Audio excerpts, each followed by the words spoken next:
Huzur, about any specific subject, if anybody says that in this regard what Muhammad Sallallahu Alaihi Wasallam said that is wrong, anybody, he mentions any name, what anybody else has said that is right, these sort of statements, can it be considered as blasphemy? It is blasphemy to say Rasulullah is wrong.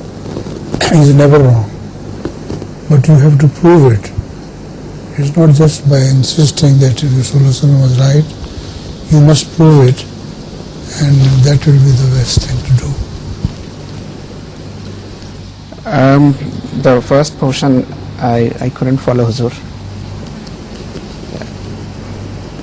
If you say Rasulullah is wrong, that is blasphemy. But just by saying it, it doesn't mean anything. You have to prove that Rasulullah is not wrong. Huzur,